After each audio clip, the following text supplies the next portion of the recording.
So as excited as I am about Prey, I gotta talk about Nier Automata because I finally finished it.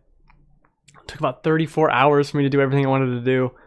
There are still some more side quests I could do, but this needs to be discussed. This is going to be one of those games that people overlooked very much. So it kind of came out at a bad time, right after Horizon and Zelda, and then Mass Effect came out, and we're freaked out about weird animation people. And also, not a lot of people were super fans of the original game, whereas I was. I loved the original Nier and the way it told its story and did its weird things. And Nier Automata is exactly that.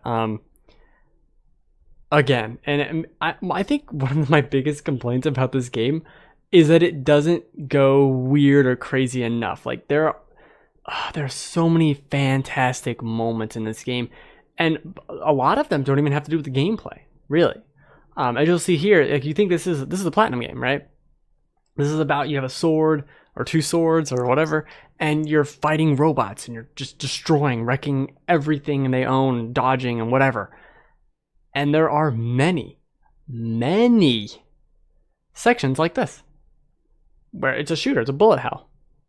There are hacking mini games that are bullet hells, like that happen all the time. I would say 30% of the game might be bullet hell stuff. About 30, 35, 40% of the game is bullet hell things, as opposed to the platinum combat you're expecting. And I think I mentioned this before, but Nintendo should be mad because they kind of made a decent Star Fox game at certain parts of this, but the one they made for Nintendo was not very good. I just find that very ironic. Now, before I start gushing more about Nier Automata, or Automata, or autoerotic asphyxiation, let's discuss the negatives. Okay, I don't think the game has very good weapon variety in terms of, I think of Bayonetta, and it's like, oh, I got this sword, and I got chainsaws on my feet, right? Or I got ice skates, and I got a bazooka in my hand, like this weird stuff. Nier is, here's an axe, here's a sword, here's a polearm, call it a day. And there's a bunch of them, and they all look a little different, but they all function more or less the same. And I never felt encouraged to try new weapons too much. I'd get one every so often, and I'd equip it, and I'd hack and slash a little bit with that new weapon. And, like, okay, that was fine. I don't really... Like, whatever. I basically stuck with the weapons. The game is like, look at this. This is a better Star Fox second. Like, this is awesome. I'm doing a trench run at the very beginning of Nier. So many great moments like that. Other bad things, the original Nier had this problem too. It's very limited in the areas you go to. So there's a forest, there's a desert, there's a city, and there's something else I forgot. And you're going to these same places all the time. Everything takes place in these areas. There's an amusement park, and they're great areas in their own right. But you keep kind of going back to them over and over again through the course of the 3 playthroughs that you're going to do in this game, and I'll get back to that in a second. And it just kind of feels like, okay, I'm here again. Okay, I'm here again. Also, one thing, if anyone hasn't played the game, definitely keep playing until you get the ability to fast travel. Don't just start running around, I'm going to do side quests. Just keep going until you can get fast travel. Don't like, I'll going to level up by doing side quests. No, just wait. Then you get fast travel, and then you do some side quests. Don't do what I did, which was really dumb. Probably wasted 2 hours. And this is the next one I have. Next one I have is a positive and a negative. So you're an android, and you can have all these little chip programs in you, and one of them like displays enemy health bars, and there's a certain amount of points each one takes up, and you only have a certain amount of points for them to use, so you can only equip so many things, right? One of them has a mini map. One of them displays. One of them is an auto item thing, so when you get low on health, it'll automatically use an item. And then there are other things like, this adds wave damage. This reduces damage from gunshots or lasers or projectiles or whatever. All these different things. You can customize them all and you can upgrade them all. So this is the wave program +3. And then if you have 2 of those, you can combine them together to make a +4. And that's great. It just all becomes a little too complicated to where you have like 60 different types of these things. and I really don't need that many, and I don't know why anyone would, but I don't know. It's just, it's a really great feature, but I felt like after, I don't know, the first half of the half of the second playthrough, I never upgraded it again. I never looked at it again. I had all the points I needed. I had my things I wanted. I don't need to mess with it. And like, that's kind of fine, but the system seemed like maybe we could have expanded on it a little more instead of just having, this is +7, +8, +9, and here's 30 different things. Like, I don't really need all of these things though. That being said, the main positives of this is the combat system. Even with the weapon variety being limited and a little not living up to Bayonetta hype or standards or whatever you want to call it, it's a ton of fun. This is one of the best combat systems they've done. Platinum, great work, solid enemy design, solid switch between bullet hell and just fighting, and the mix on other playthroughs of hacking mini games where you're now doing a bullet hell, and then once you beat that, the enemy blows up, and then you're back to hack and slashing. Like, it mixes it up super well. And the same way it mixes up with the segments where you're on the ship shooting other things, and then bosses happen like this. Crazy ass bosses, exactly what you want from both Nier and Platinum, are to be had here. But the big point with Nier, to me, is how unique it is. How many strange storytelling devices it does that just can only exist in video games, and that even beyond that don't exist in other video games ever, where, you know, like wherever they are. As I was talking about the chip programs you can do, there's one chip program that's just like your consciousness or something, and if you unequip it, the game ends and it gives you an ending and like saves the game and backs you out to the start menu. So you could just kill yourself and get a weird ending like that. There's one where there's a fish, and it's like, if you eat this fish, it kills you, and the credits roll. It just does weird stuff like that. And it has these segments that towards the middle of the game, it starts doing these segments of like these animated shorts almost of like poetry about life and death, and then these completely text-based narratives, some of which have options for you to pick, but other ones are just reading people's thoughts.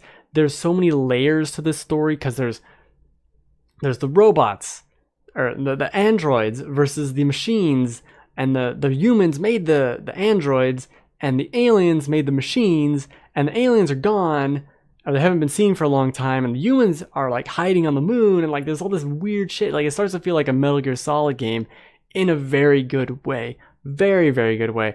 And same with that is the characters here. 2B, 9S, A2, I got dumbass names. Pascal, not a dumb name. Super great.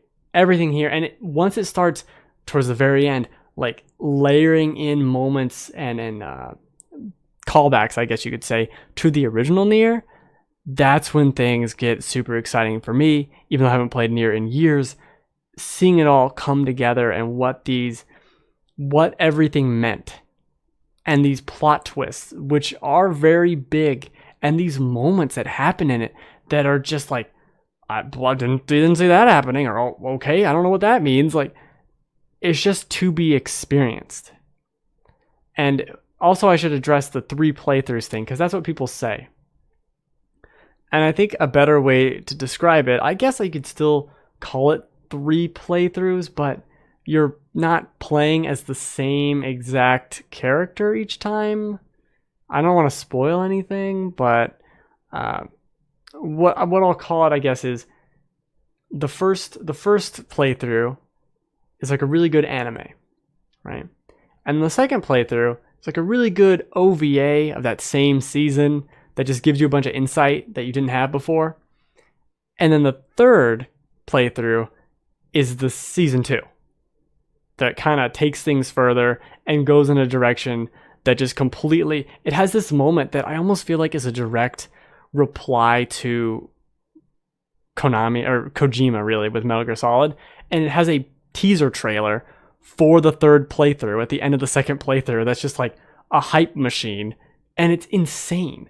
It's insane what happens, and like the way things go. I can't spoil anything because it's not even like there's big things to spoil. There are things you can spoil, but it's the experience of it. It's having the game forcing you to play through some of these moments and the things that happen. Like, these are all machines and they start contemplating their lives and if they have consciousness and like, what does that even mean? And what happened to the aliens and the humans and all these weird things. It does so many unique, it has so many unique ideas too. And the original Nier did this as well, where it had the camera angle changes. There's this one base that's in space, where it's in black and white for no reason, just for the aesthetic, and it rotates around so you're on the edge of it, like gravity's, just to be cool. Like, it just does weird things. It's just got that twist of style. There's a sense of humor there that seems misplaced in certain aspects. This game is such a unique experience. I don't think it's one of the, as a gameplay level, this is me fighting the bushes. On a gameplay level, I think it has kind of, not necessarily rough around the edges, but just kind of basic. A lot of the side quests are basic. What you're there for, they're fetch quests. What you're there for are the plot and the characters and seeing just where it goes. Because at no point, even in the third playthrough, it was like, well, I don't know where this is going. Like, at any point, the rug could be pulled out from under me and I'm in the Matrix or whatever. Like, I don't know. I just have no clue as to what's happening. And that was what was very exciting about it. All the while with these characters, just like, I just want to see what happens to them. I don't even know what's going on. I just want to see where this goes, where this leads to. And I think it's also a very unique and special game. Like, we don't get experiences like this that are just this bizarre tale, right? It's not trying to be Uncharted. It's just trying to be itself and tell its own unique story. It's not trying to be a big budget action movie. It's doing its own thing. It's doing its own action movie. And the closest comparison really is Metal Gear Solid. This is Metal Gear Solid with robots. There's a moment in the third playthrough that happens that was like straight out of Metal Gear Solid 4. And I was like shocked that this thing even happened. It came out of nowhere. And some of the other things like that you do is tragic. Some of the choices that you can make at the end are just like, I don't want to make this choice. Like, what does this even mean? What does this mean for life or memories as a robot or experiences? There's so much to go into and talk about with it. And it's great. I think it's going to be overlooked, and I think that's a shame. It's a damn shame, because the game's fantastic. It's easily up there with my favorite games of the year. It's got exploration like this. It's got the hack and slash. It's got the cool heroine. Heroine's cool now, I guess. I don't know. The hacking, the weird stuff, like the ties to the original Nier. This intrigue that you don't get from anything but Metal Gear, but now with robots in space, and like the sun was blown up or some shit. I don't even remember. I don't remember. There's no day-night cycle anymore on this planet because something happened to the sun. I forget what. Or maybe it was the moon. I don't remember. But I just remember someone saying that offhand, is like, well, the sun doesn't set anymore. And I'm like, well, that's a weird fact, dude. But it's a great game. Like, look, it just switches to side-scrolling, like, just to be cool. Just to show you the vista. Just to have fun with it. Just to explore the nature of, oh, this is something in 3D, and we can play with that. We can play with perspective and narrative in ways that we can't in a book or in a movie or something, like, because you're playing it, because you're seeing it in a certain way. We can directly manipulate it in ways that we couldn't before. Oh, also as part of the combat, you get this little pod that can shoot lasers and missiles and stuff. I think that's an underutilized thing too. There's a lot of aspects of it of like, oh, I can upgrade this? I don't know why I would. Like, there's a lot of just kind of mechanics just to have mechanics, I guess you could say. They're there and they work and they're good, but it's not about that to me. It's not about that at all. It's just such a unique experience. I want to talk about it. It's a damn shame that Prey, which is now like, this was one of my favorite games of the year, and it will be still at the end of the year, but Prey blew me away. So it kind of took some of the awesome excitement out of the balloon of excitement, the excitement balloon for Nier. But before I take all the balloons out of the balloon, what?